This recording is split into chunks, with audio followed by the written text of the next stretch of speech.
ದೇವಾಲಯವನ್ನು ಸೇರಿದರು. ಪುರಜನರೆಲ್ಲ ಸೇರಿದರು, ಅವ್ರನ್ನ ಕರ್ಕೊಂಡು ಹೋದರು, ಸಂತೈಸಿದರು, ಉಪಚಾರ ಮಾಡಿದರು. ದೇವಾಲಯದಲ್ಲಿ ಇರಪ್ಪ ಅಂತ ಹೇಳಿದ್ರು.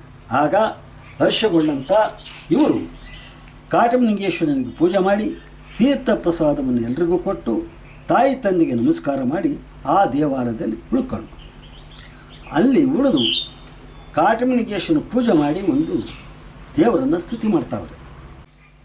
ಕರುಣವನು ನೀ ತೋರೋ ಜ್ಯೋತಿರ್ಲಿಂಗವೇ,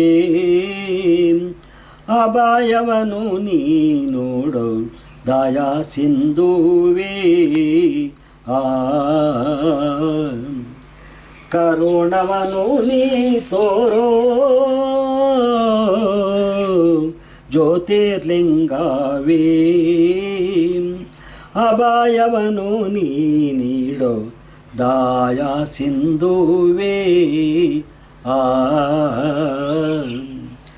ತುಳಸಿಯ ಹಾರವನು ಕೊರಳಲ್ಲೇ ನೀ ಧರಿಸಿ,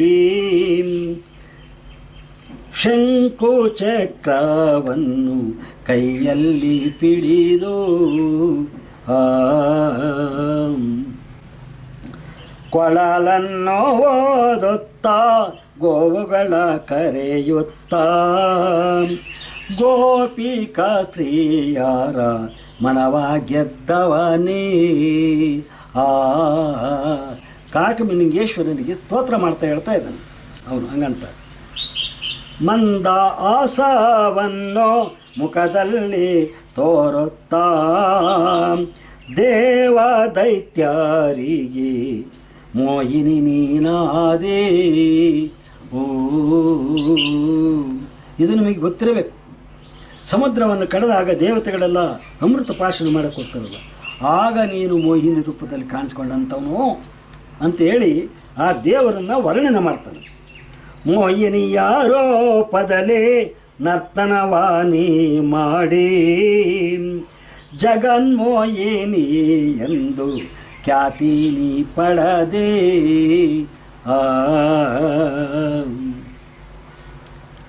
ಸೊಕ್ಕಿದ ಕೌರವರ ಸೊಕ್ಕಿದ ಕೌರವರ ಯುಕ್ತಿಯಲ್ಲಿ ನೀ ಕೊಂದೆ, ಧರ್ಮದ ಬಾವುಟವ ಜಗದಲ್ಲಿ ಹಾರಿಸಿದೆ. ಸತ್ಯಧರ್ಮಿಗಳ ಉಳಿವಿಗಾಗಿ ಕೌರವನ ಕೊಂದು ಧರ್ಮದ ಬಾಟವನ್ನು ಎತ್ತಿ ಹಿಡಿದಂಥ ಮಹಾಪುರುಷ ನೀನು ಅಂತೇಳಿ ಆ ಕಾಟಮಲಿಂಗೇಶ್ವರನನ್ನು ಸ್ತುತಿ ಮಾಡಿದ. ಈ ಪ್ರಕಾರವಾಗಿ ಹಿರೇಲಿಂಗನು ಸತಿಯಾದ ಲಿಂಗಮ್ಮನು ಕುಲದೇವರಾದ ಕಾಟಮಲಿಂಗೇಶ್ವರನಿಗೆ ಅರ್ಚನೆ ಮಾಡಿ ಮಾತಾ ಪಿತೃರ ಪಾದವನ್ನು ತೊಳೆದು ನಮಸ್ಕರಿಸಿ, ಪಾದದೋದಕವನ್ನು ಸಭೆಗೆ ಹಂಚುತ್ತಿರಲು ಸಮಯ ಕಾಯುತ್ತಲಿದ್ದ. ಇದೆಲ್ಲ ಶುರು ಮಾಡ್ಕೊಂಡು ಶನಿದೇವರು. ಸಮಯ ಕಾಯುತ್ತಲಿದ್ದ ಶನಿದೇವರು ಗೊರವನ ವೇಷವನ್ನು ತಾಳಿ ಕೈಯಲ್ಲಿ ಡಮರುಗವನ್ನು ಹಿಡಿದು ಬಾರಿಸುತ್ತಾ, ಭಕ್ತರೇ ಈ ಕಪಟಗಳನ್ನು ನಂಬಬೇಡಿ, ಇವರು ಬಾರಿ ಕಳ್ಳರಿದ್ದಾರೆ ಮತ್ತು ರತ್ನ ಕದ್ದ ಶಿಕ್ಷೆಯೇ ಒಳಗಾಗಿ ಗಡಿದಾಟಿ ಬಂದಿದ್ದಾರೆ. ಅಲ್ಲದೆ ಜಾದುಗಾರರಿದ್ದಾರೆ, ಮಂತ್ರಗಾರರಿದ್ದಾರೆ. ದೇವರ ಪ್ರಸಾದ ನೀಡದೆ, ಹಿಂಗಿರ್ತ ನೋಡ್ರಿ, ದೇವರ ಪ್ರಸಾದ ನೀಡದೆ ಅವರ ತಂದೆ ತಾಯಿಯ ಪಾದ ತೊಳೆದ ನೀರನ್ನು ತೀರ್ಥವಾಗಿ ಕೊಟ್ಟಿದ್ದಾರೆ, ಅಪಚಾರ ಎಸಗಿದ್ದಾರೆ. ಇದಲ್ಲದೆ ಕಾಟಮಲಿಂಗೇಶ್ವರನ ವಜ್ರ ಕಿರೀಟವನ್ನು ಅಪಹರಿಸಿ ತಂದೆ ತಾಯಿಯ ಬಳಿ ಇರುವ ಕಂಬಳಿಯಲ್ಲಿ ಬಚ್ಚಿಟ್ಟಿದ್ದಾರೆ.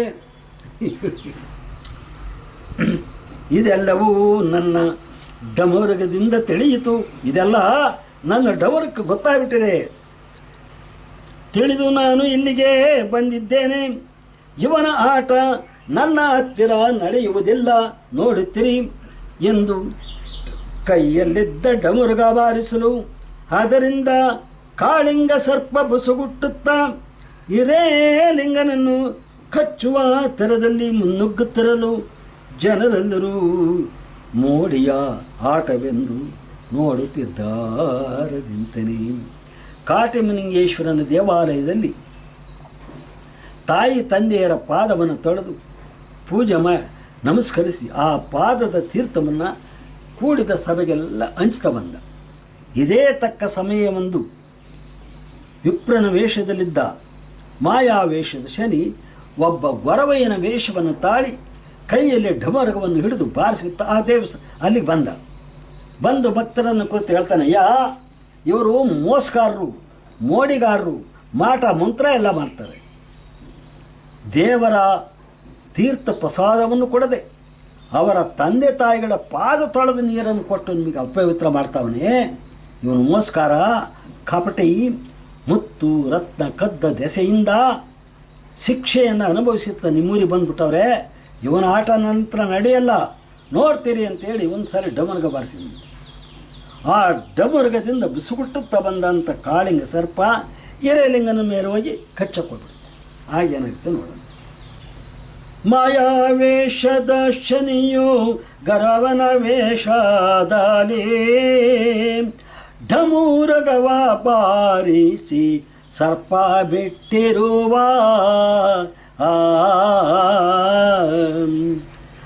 ಬುಸುಗೊಟ್ಟಿದ ಸರ್ಪ ಬೋರ್ಗರೆದೋ ಬರೋತಿರಲು ಜನರೆಲ್ಲರೂ ಕಂಡು ಕಾಬರಿಗೊಂಡಿರಲು. ಸರ್ಪ ಬಂದೈತೆ ಅಂದ್ರೆ ಯಾರು ಅದರಲ್ಲ, ಎಲ್ಲ ಭಯ ಬಿದ್ದುಬಿಟ್ರು.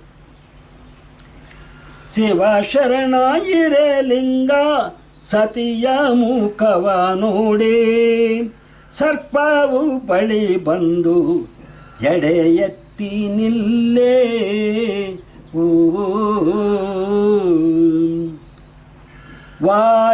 ವಾಯೋರುದ್ಧಾರಾದ ಮಾತಾ ಪಿತ್ರರು ನೋಡಿ ಕಣ್ಣಲ್ಲಿ ಕಂಬನಯ ತುಂಬಿಕೊಂಡಾರೋ. ಎಲ್ಲಿ ಹೋದರೂ ನಮಗೆ ಈ ಕಷ್ಟ ತಪ್ಪಲಿಲ್ಲ. ಕಾಡಿನಲ್ಲಿ ತಪ್ಪಿಸ್ಕೊಂಡು ಬಂದು ಊರು ಸೇರಿದ್ರು ಕೂಡ ಇಲ್ಲೂ ಕಷ್ಟ ಬಂತ. ಇನ್ಯಾರ ಸ್ವಾಮಿ ಗೊರವಯ್ಯ ಬಂದುಬಿಟ್ಟು ಡಮರ್ಗ ಬಾರಿಸಿ ಸರ್ಪ ಬಿಟ್ಬಿಟ್ಟು ನನ್ನ ಮಕ್ಕಳು ಕಚ್ಚಿಬಿಡುತ್ತಲ್ಲ ಅಂತೇಳಿ ಆ ತಾಯಿ ತಂದೆಗಳು ನೋಡಿ ಕಣ್ಣೀರು ಸುರಿಸ್ತಾವ್ರಂತೆ.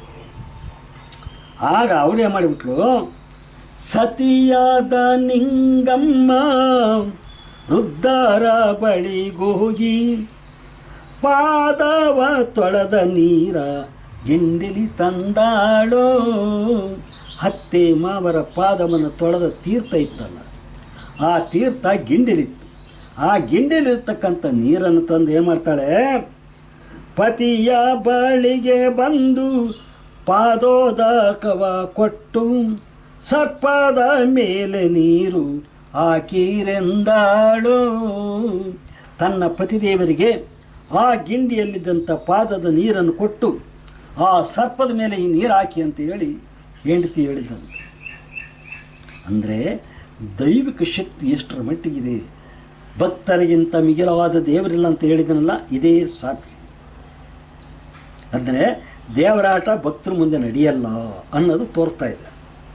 ಗಿಂಡಿಯ ತೆರೆದನು ನೀರನ್ನು ತೆಗೆದನು, ಕಾಳಿಂಗ ಸರ್ಪದ ಮೇಲೆ ನೀರ ಎರಚಿದನು.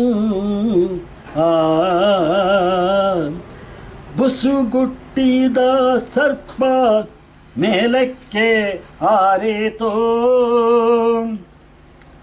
ಹೂವಿನಾರವಾಗಿ ಕೆಳಗೆ ಬಿದ್ದೀತು. ಅಂದರೆ ಪರಶಿವನ ಭಕ್ತರಾದ ಶಿವಶರಣರ ಭಕ್ತರಾದ ಅವರು ಮಾತಾಪಿತೃರ ದೈವಿಕ ಶಕ್ತಿ ಎಷ್ಟಿದೆ ಅನ್ನೋದು ಜಗತ್ತಿಗೆ ತೋರಿಸುವ ಸಲುವಾಗಿ ಆ ಸರ್ಪನ ಮೇಲೆ ತಾಯಿ ತಂದೆಯರ ಪಾದವನ್ನು ತೊಳೆದ ಪಾದೋದಕವನ್ನು ಎರಚಿದ್ದಾನೆ. ಆ ಶಕ್ತಿಗೆ ಸರ್ಪ ಹೂವಿನ ಹಾರವಾಗಿ ಕೆಳಗೆ ಬಿದ್ದುಬಿಡ್ತದೆ, ಮೇಲೆ ಕಾರಿ ಹೂವಿನ ಹಾರವಾಗಿ ಕೆಳಗೆ ಬಿದ್ದುಬಿಡ್ತದೆ. ಅಂದರೆ ಮಾತಾಪಿತೃರ ಮೇಲಿರ್ತಕ್ಕಂಥ ಭಕ್ತಿ, ದೈವ ಭಕ್ತಿ, ಧಾರ್ಮಿಕ ಶ್ರದ್ಧೆ ದೇವರನ್ನು ಮೀರಿಸುವ ಶಕ್ತಿಯನ್ನು ಪಡೆದಿದೆ ಅನ್ನೋದು ಇಲ್ಲಿ ರುಜುವಾತಾಗಿದೆ ಅಲ್ವಾ. ಈ ಪ್ರಕಾರವಾಗಿ ಹಿರೇಲಿಂಗ ಮತ್ತು ಗೊರವನ ರೂಪದಲ್ಲಿದ್ದ ಮಾಯಾವೇಷದ ಶನಿಗೂ ಮೋಡಿರೋ ಪದಹಾಟವು ಯಾದವರ ಕುಲದೇವರಾದ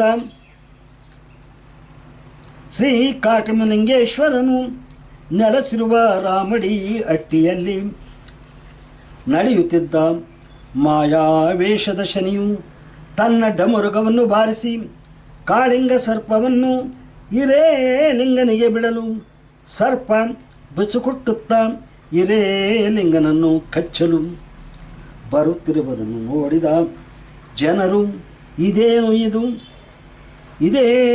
ಮೋಡಿ ಆಟವಿದ್ದಂತೆ ಇದೆಯಲ್ಲ ಎಂದು ಕೊಳ್ಳುತ್ತಿರಲು ಸತಿಯಾದ ನಿಂಗಮ್ಮನು ಅತ್ತೆ ಮಾವರ ಪಾದ ತೊಳೆದ ನೀರನ್ನು ಗಿಂಡಿಯಲ್ಲಿ ತಂದು ಕೊಡಲು ಹಿರೇಲಿಂಗನು ತಾಯಿ ತಂದೆಯನ್ನು ಮನದಲ್ಲಿ ಸ್ಮರಿಸಿ ಪಾದೋದಕವನ್ನು ಸರ್ಪದ ಮೇಲೆ ಹಾಕಲು ಸರ್ಪ ಮೇಲಕ್ಕೆ ಹಾರಿ ಹೂವಿನ ಹಾರವಾಗಿ ಧರೆಗೆ ಬೀಳಲು ಜನರು ಇವರು ಪವಾಡ ಪುರುಷರೆಂದು ಮಾತನಾಡಿಕೊಳ್ಳುತ್ತಿರಲು ಅಷ್ಟರಲ್ಲಿ ಶನಿದೇವರು ಮತ್ತೊಂದು ಚಮತ್ಕಾರವನ್ನು ಮಾಡುತ್ತಿದ್ದಾರದಿಂತಿದೆ.